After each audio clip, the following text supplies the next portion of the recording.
Good morning and welcome to this interview with Jeffrey Peoples and Adam Antanasio with Parasoft for UI testing hits the wall. My name is Adam Antanasio. I'm product manager here at Parasoft, and today I'll be interviewing Jeffrey Peoples, who's our senior product manager here at Parasoft. I believe, Jeffrey, you've got a couple of housekeeping notes before we really get started. Jeffrey? All right. Well, we lost Jeff. Always fun to start off with some technical issues. Let's give him a minute to log back in.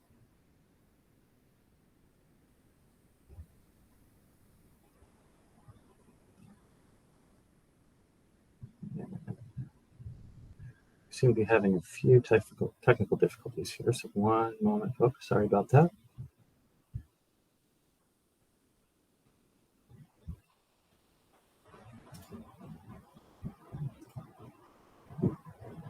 Okay, I'm back. Sorry about that.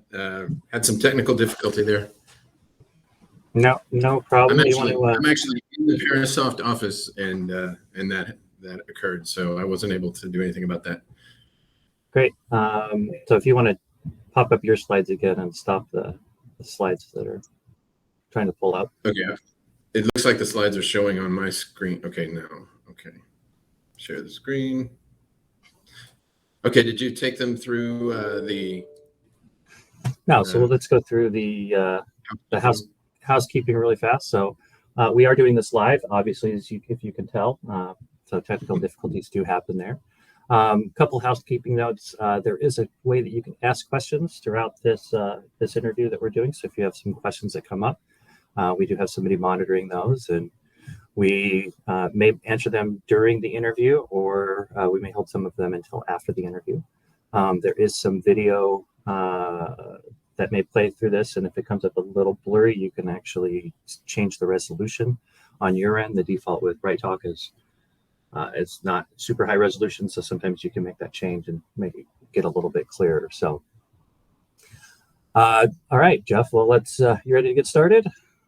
Sure. All right. So let's talk about when UI testing hits the wall and how you break through with API testing. So let's first talk about this wall. Describe the wall to me. Okay. Well, what I refer to when I'm referring to the proverbial wall is, of course, the money wall. And so if we're talking in terms of time equals money, then what I foresaw for the purpose of this talk would be basically 4 ways that companies hit the wall. And so the first one that I want to talk about is ineffective testing. Okay. And the next way, number 2, would be using the wrong types of tests. Number 3 is not using service virtualization. And number 4, a way that companies hit the wall is with the challenges they face with ongoing maintenance. Got it. So describe ineffective testing to me and what that means to you. Okay, so what I consider ineffective testing is another way to look at it is the need to shift left. I've heard that term. Okay. So when we're referring to shift left, what we're talking about, okay, this was a chart created by Capers-Jones in 1996 that's still relevant today. We just do these issues faster because now we're more agile, but it's still relevant today. And what this particular chart refers to with shift left is that 85% of defects are introduced during the coding phase of the SDLC. However, the majority of defects are actually found either during the final phase of system test or during the release phase, which is worse because then you have something in production. And by defects, you mean like bugs, coding bugs, things like that? Yeah, exactly. Yeah. And so one of the things that Capers-Jones discovered is that if you find that defect in the coding phase, then that would be 1x of expense. But if you find it in the unit testing phase, it's 4, 10, 40, all the way up to, by the time you're in release phase, it could cost up to 640 times, 640% or 640 times, not percent, of what it would have cost you if you had found it in the coding phase. And so the idea is to shift left, finding those defects to the coding phase, to earlier in the SDLC process, and thus reduce the number of defects that then make it into the product itself, and ultimately, hopefully, you find them all before they hit production. God, that's a pretty steep curve. So yeah, that 640x is crazy. Yeah. So how do we start to do that? Okay. Well, actually, let's go into the next section, and I think we'll get into how to do that. Yeah. Okay. So the second way, how you avoid hitting that wall, is you avoid doing the wrong type of testing. And the best way to describe this is to understand the testing pyramid, which was created by Martin Fowler and his team in 2012, and also still relevant today. What this pyramid talks about is how we should allocate our testing focus. And so we see the little figure in the top. Things at the top of the pyramid should have a lesser focus, whereas at the base of the pyramid is where the largest amounts of focus should be applied.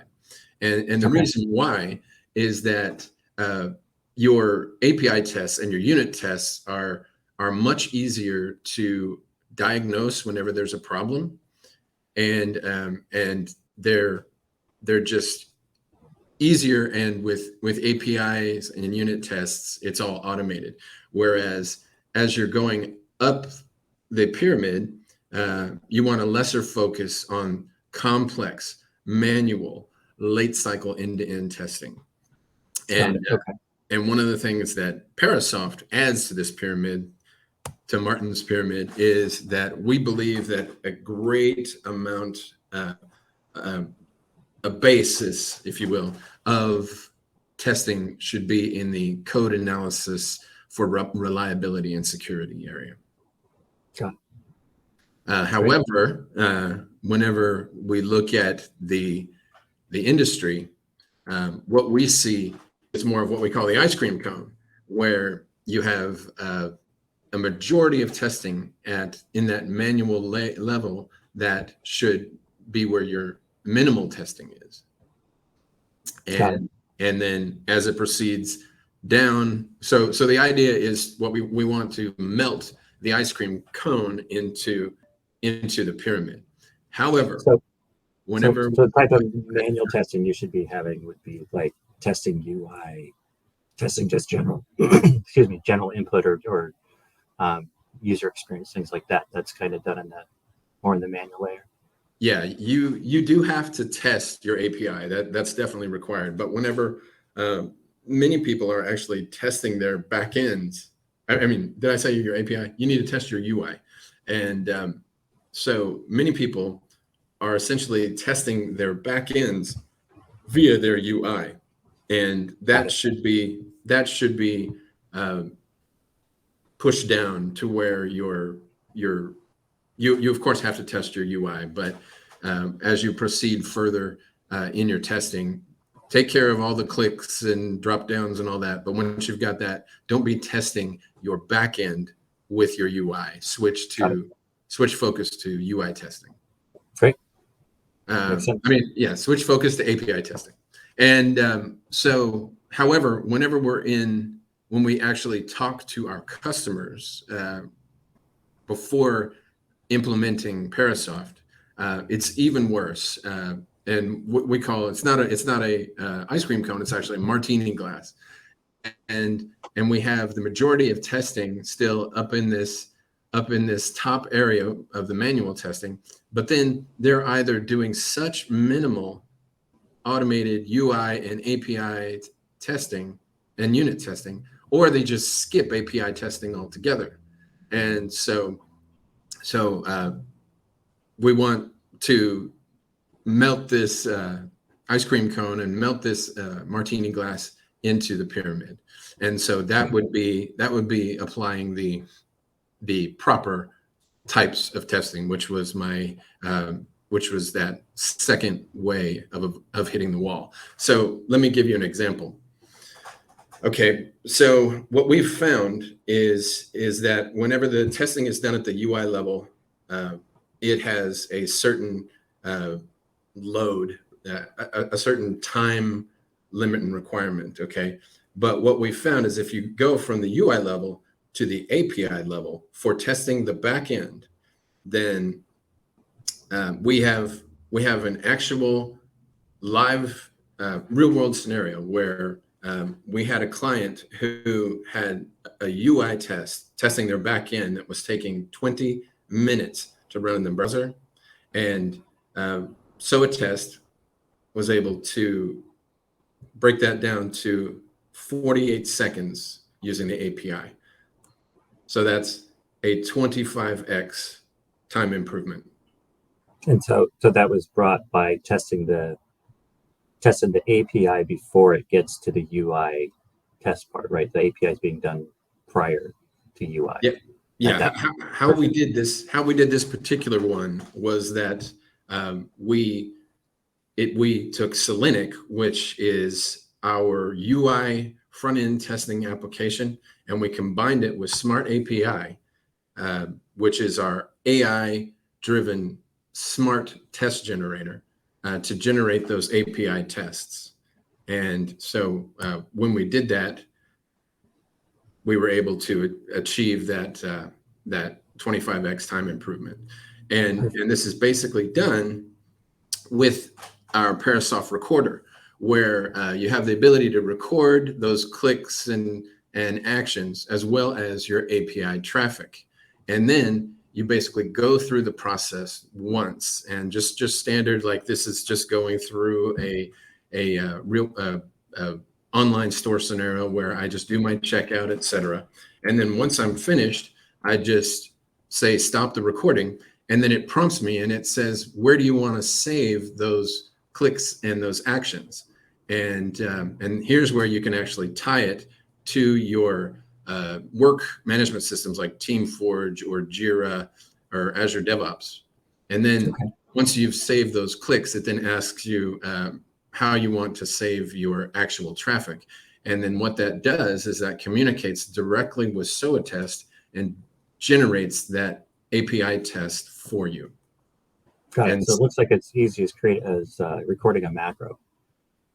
A macro on steroids like you would not believe. So if we look here, this is, you can look here and see the test where you see that it's got the post to the login, where it logs in, where it gets the card items, where it looks at it, and you see something there called the JSON data bank. And so if we look at what that JSON data bank is, the AI has analyzed that traffic and determined these are these opportunities where it's actually extracted the data model that you were inferring with your request to the server, and then you have the ability to go in here and either you can reference that to a data source of specific, like it looks a lot like a spreadsheet within SOA test, where you can say use this data variable for number for the first one, which is 0, and then use this ID, name, description, image for the next one. You just really easy create this spreadsheet to do it all, and then it'll just cycle through those when it runs these tests.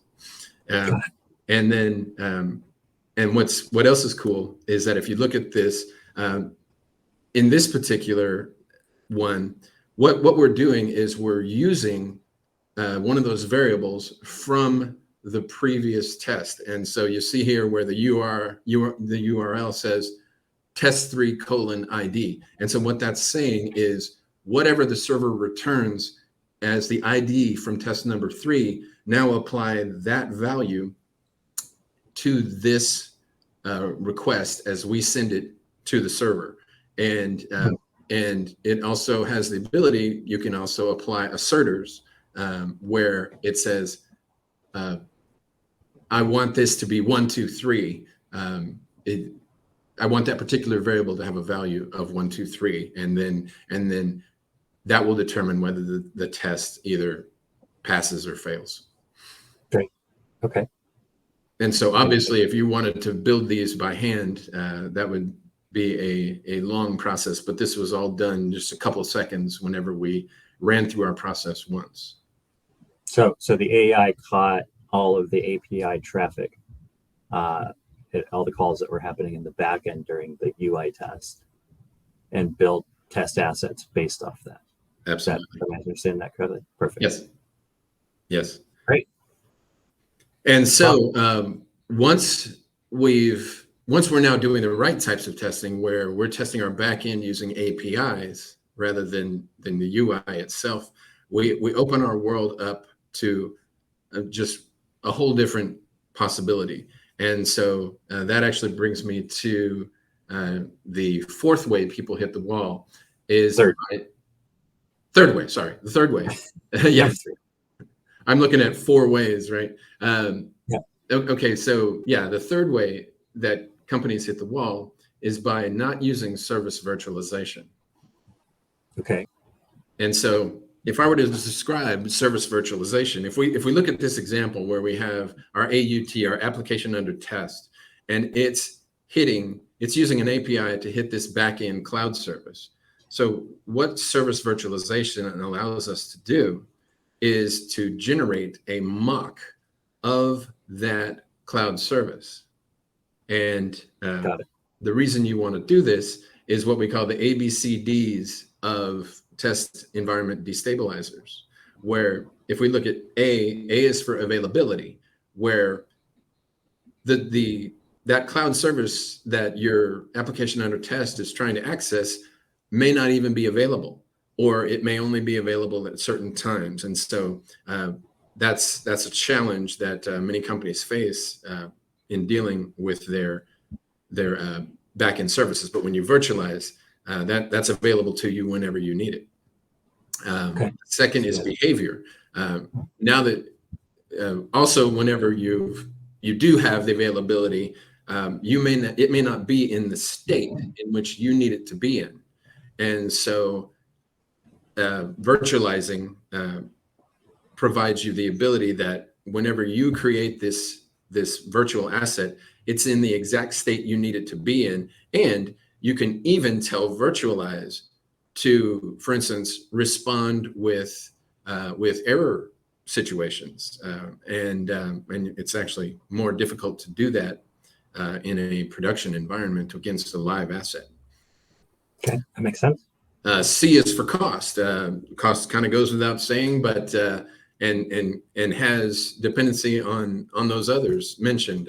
For instance, some companies, a live asset has a certain value or a certain cost to running, and so they only want you to run it between X and Y time because that's when it's least expensive, or you have a situation where you have to duplicate an entire environment, and what would be the cost of all that? Sure. And then finally, we have D for data, which many of these issues in testing that customers face they manifest at least as they can't get the data that they require. And so another way to use virtualization is to virtualize data to where like you're not using production data, especially whenever you're facing situations like personally identifiable information, PII. I was going to say compliance, HIPAA, things like that could make that difficult, I'm sure. Yeah, definitely. Perfect. Got it. Okay. Okay. And then, so that brings us to number 4. Is that right? Let me go to number 4. Okay. So the last way that companies hit the wall is with ongoing maintenance. And Got it. the best way to describe this is if we look at, okay, so this would be the overall architecture of the continuous quality platform. I've only touched on a few of these, but we see our little virtualize over there. We have Selenic, as I had mentioned.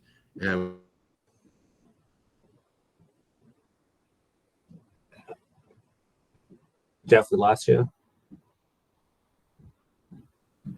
Seems like we're having technical issues again. Jeff is locked into freeze mode. Coverage. It there he is is. test coverage. Do what? All right, got you back. You disappeared for a second. Oh, okay. You froze up. So you got right to the slide and then it locked up on you. So you want to go back for just a second? Okay, sure. So this is our, I don't know why I'm in the office. I don't know why I'm experiencing technical difficulty, but okay. So this is sort of the overview of our continuous quality platform. And we see over here on the left, we have Selenic that I had mentioned, which is our UI. Oh, there he goes again. All right, let me see if I can get to where he was at.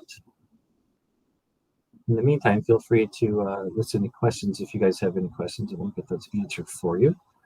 Thank you for your patience in these fun technical issues. But if you ever wondered if we're actually live, this is what happens when you run live. Let's see. Looks like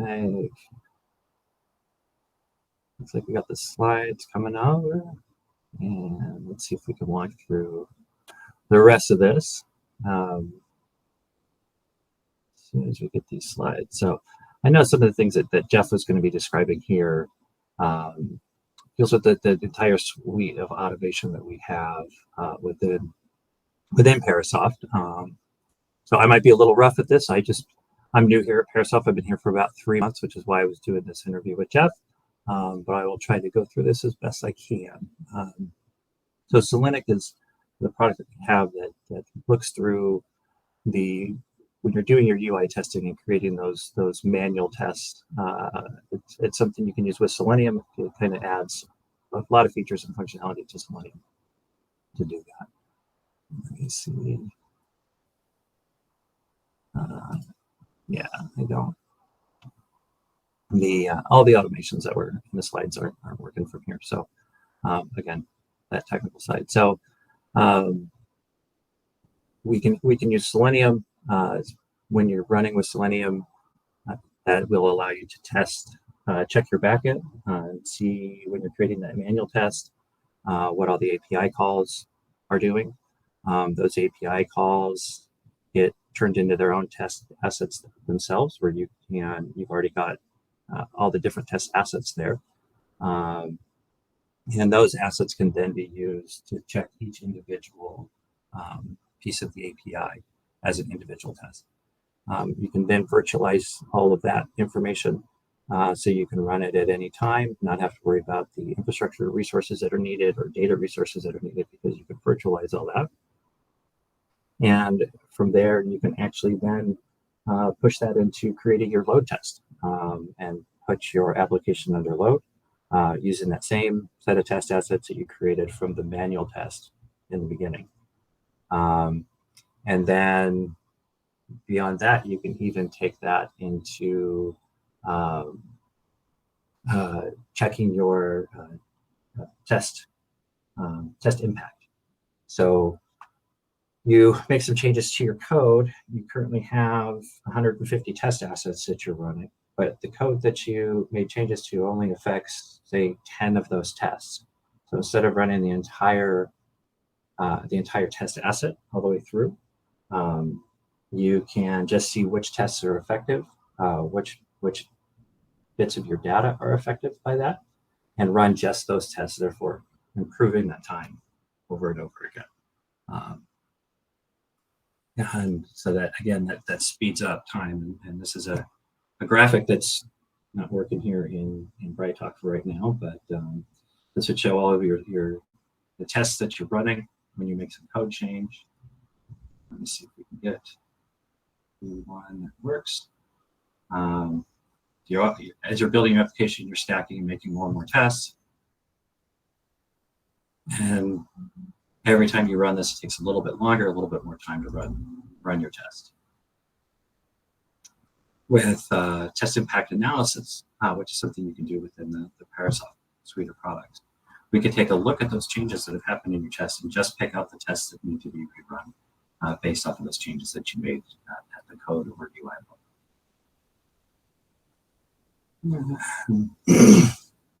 So therefore, speeding that up quite a bit. All right. So with our continuous quality or the whole suite of products we have, we talked a lot about our functional products today during this interview. Those functional products that we have are our Selenic product, CTP, SOA test, Virtualize.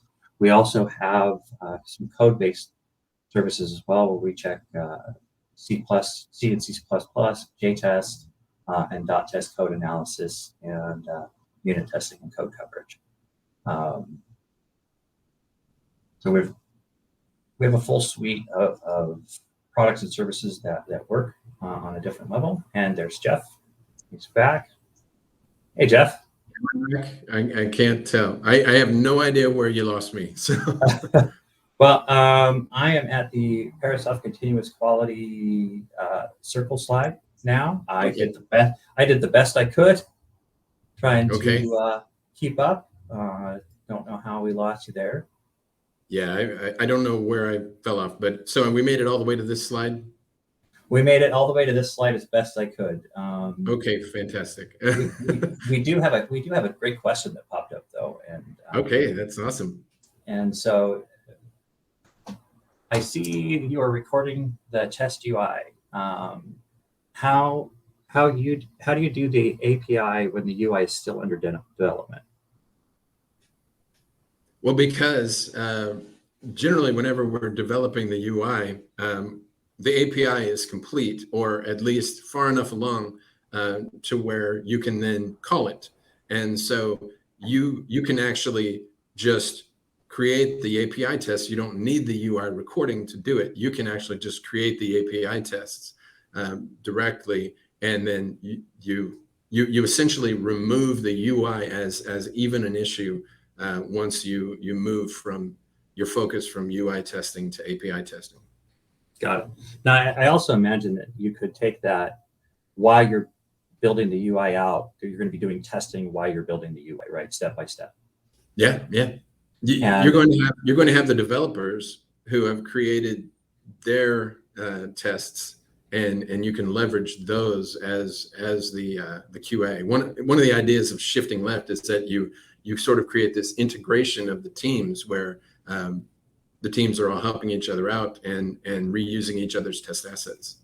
Gotcha. So as the developer is designing the UI and starting to write those first lines of code, having done a little bit of code myself, I'm constantly testing my code as I'm writing it, whether that's just looking in the IDE and trying to find bugs that the IDE is popping out. But as I'm coding, I'm going to be tapping into the APIs and things that are already there. So if I'm using something like Recorder, like we showed in the beginning, even in those early stages of development, any APIs that have already added into that would show up as a test asset then, right? Yeah. Mm-hmm. Perfect. That completely works. Awesome. I thought that was a great. Yeah, that was a good question. Thank you. The next one is, what test cases should be included in UI and what should be covered in API? What? What test cases should be included in the UI and what should be covered in API? What test cases should be included in UI? Okay, so a similar question. Excellent, thank you. What I would do is I would focus my UI on the clicks. Do the clicks work? Do the tabs from field to field work?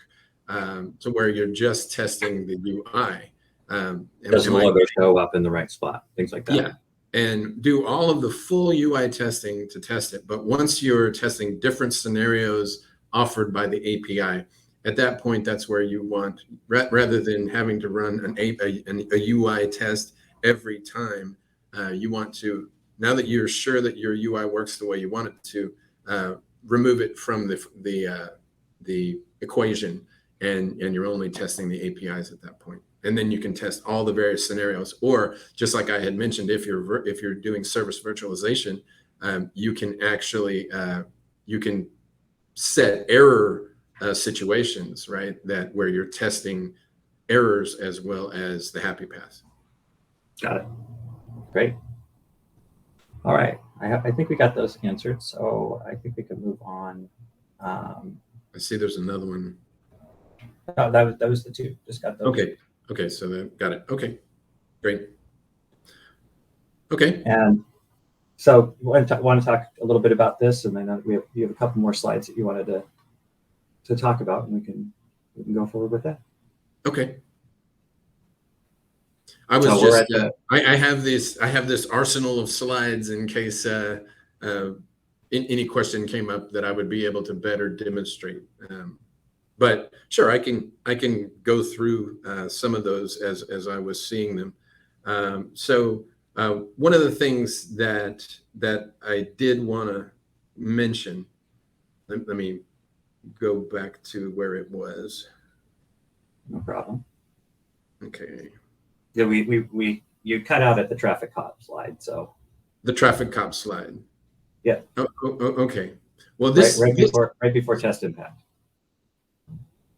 Okay. Well, this is what I wanted to show. Okay. So yeah, if we go here, and if we look at the Parasoft Recorder that I touched on, where you're able to record and then you start stepping through your test. So you do your test once, and that creates a single recording. And so from that recording, you get the Selenium UI tests for Selenium UI tests. Okay, you get Smart API can then also generate the API tests, as I demonstrated both UI and API. Do you have a slide up, Jeff, on your side? Yeah, you can't see my slide? Yeah, no, it's showing the internal slides. The ones that were uploaded to BrightTalk. So you need to share your screen again so we can see that. Oh, I got to share my screen again. Okay. All right. Let me prep this again. Yeah, that when I disconnected, I didn't know exactly where it was or anything. So, okay. Share. Okay, and I'll hide that. And here. Okay, so let me back up just a little bit since I wasn't sharing. Okay, so where we have our Parasoft Recorder, where we have the ability to record the actions and record the API traffic, we start recording and then we start stepping through that process of our test. So whenever we do that, it creates a recording file. And that recording file can be used to generate your UI tests using Selenium. We can use Smart API to then use those same recordings to generate our API tests. And then we can use that same recording file to then generate the virtual asset for service virtualization. Okay. And in the case where we're now doing load testing, where we need more synthetic load generated, we can spin up as many of those load test servers in the cloud that we need to create synthetic load to test those tests that we created using Smart API. And so in some ways, we actually have 4 test assets because many of our competitors, their load test doesn't have the same compatibility. And so one thing you would test in the API level, and then another you'd have to recreate that test for a load test level. And so, but in our applications, they're completely compatible. That's being able to do a whole lot of stuff with one simple creation of a macro, essentially. Macro on steroids, right. It's what you said. That's what you said. Mm-hmm. Well, that's amazing. That's amazing. So kind of put it all together for me. Okay, so let me go back to the 4. So to summarize, 4 ways we hit the wall: through ineffective testing, and we mitigate against that by shifting left. The wrong types of tests, we mitigate against that by minimizing our focus on UI testing and maximizing our focus on API testing where appropriate, which is when testing the backend API, testing the backend using the UI, and then service virtualization. Virtualize services wherever appropriate. That's such a valuable, time-saving tool. And then finally, the ongoing maintenance. Many issues occur with many dollars go out the door for all the work that has to be done for ongoing maintenance, and you can avoid hitting that wall with test impact analysis and with Selenic. Great, yeah, and I touched on test impact analysis while you were away. Well, I was wondering where that cut off. Okay. Well, then that also means that. So I wanted to just share that. I want to recommend and that customers can go to our forums at forums.parasoft.com, where they can speak with existing customers and find out more about our products and answer any questions that they need. Also, you have the ability to submit ideas of how you would like to of functionality you'd like to see in the application in the future, or you also have the ability to upvote other existing people's ideas, and that gives us an idea of what our customers are wanting to see as we shape the product in the future. Gotcha. And it's something that I know you and I have been talking about a lot about looking at our roadmap and really grooming the roadmap to fit what the needs are out there in the space. So it's always a lot of fun when people get involved that way. Yeah, the more people involved, the better in that instance. So kind of what I got from this whole thing, just to shorten it up really short, is not only do we want to shift left or help people shift left, we also want to help them shift down the pyramid. So shift left and shift down. Yes, so, shift left and shift down. I like that. Yeah. Mm-hmm. Perfect. All right. Well, we're going to open this up for a couple of questions. I do have a couple of questions. Oh, okay, great. Please feel free to ask any more questions. We've got just about 6 minutes left here for questions that will go. And the first one that I have here is how to test API with different data sets. If data-driven should be implemented, or is there any other way? Okay, and I think I might even have a cool little slide for this that kind of explains some of the stuff. So let me go here. Yes, our test data management application is fantastic, and I believe this is the slide right here. So okay, so our test data management system, you have the ability to generate data sets, and you can view these data sets either in the standard way, like a spreadsheet, looks basically like a spreadsheet, or you have the ability to view them graphically, where like for instance, if I click on my model here, it looks like we're looking at this kind of diagram, but as we zoom into it, we see that each one of these circular nodes is what is essentially a table, and all of the orange rectangles around them are the data fields associated with that table. So I can give it, like for example, category is a search term, and then it's going to zoom in and find that particular node that we're looking for. And then from there, we have the ability, we can just graphically move through the model, walk the model however we need to. And then this is where it gets really great, is that we have the ability to either take an existing data set and we can either mask that data. So we can take your production data, and then you can say, I want to mask, I want to generate fake email addresses for each one of my, so it's going to take your existing data, and then it's going to overlay that fake synthetically generated email address, and same with like social security numbers and that kind of thing.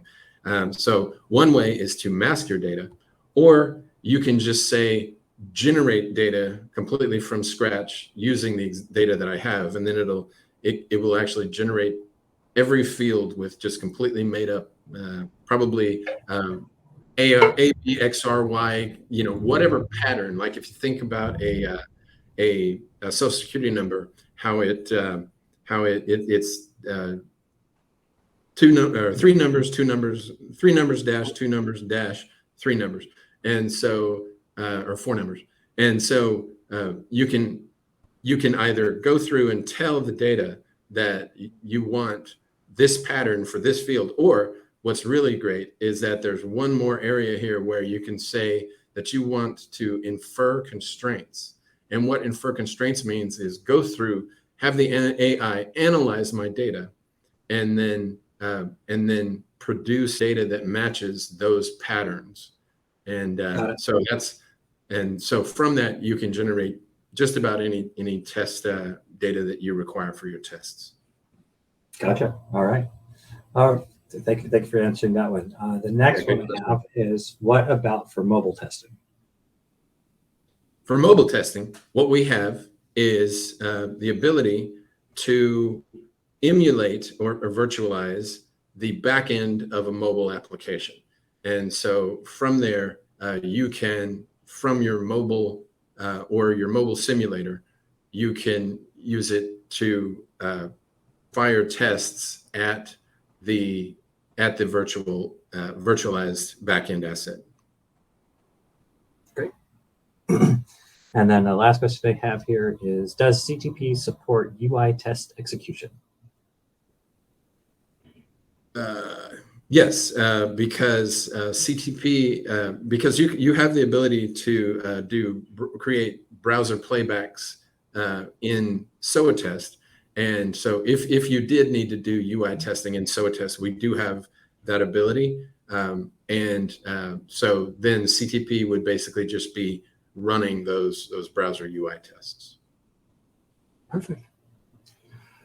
Well, that puts us just almost at time. We've got about a minute left, so I wanted to pop out and see if there are any other questions there. So it looks like don't have anything new popping up. Well, except for that whole 15 minutes of who knows if we're connected or not. There could be that. We've had a lot of fun with that. But thank you, everyone, for your questions. Excellent questions. And yeah, I think we done. You want to pull up a contact slide there? So oh yeah. Let me go back. We'll have information and can reach out to us directly. Yeah. So yes, by all means, see our. Two more questions that popped up actually. Oh wow. Okay. I assume you can also generate specific data. For example, you might want to replace all email addresses with valid tester email, or you might use specific SSNs which are mapped internally to the replicate specific responses. I believe, yes, what you're saying, if what you're talking about is that you can test generate these synthetic social security numbers that can then be used in the testing as those variables that we mentioned in our tests, where we say the variable, and you can even use an asserter that says the assertion must match this particular SSN value, then yes, that is it. Great. And then is Catfa API supported by Parasoft SOA test? Kafka, I think, but yes, Kafka, I think is what, if we're talking about Kafka, then yes. I don't know what Catfa is, but if we're talking about Kafka, yes. Perfect. All righty. So here's last slide here, so where you can find some information. So if you have any more questions, please visit our website. We have great white papers and blog posts on, and you can request a demo if you require. See, we have the link here to request a demo. It doesn't have to just be for Selenic. You can request a demo for any of our particular products that I touched on that are part of the continuous quality platform. Got it. All right, thank you, Perfect. Adam. All righty. Well, we are a little bit over time. Thank you, everybody, for your questions and your interaction. And once we get this recording resolved, it will be put back up on Bright Talk if you had to miss out on a section of it, like Jeff did when this connection went down. And we look forward to the next one. Thank you, everybody. Have a great afternoon. Okay, bye.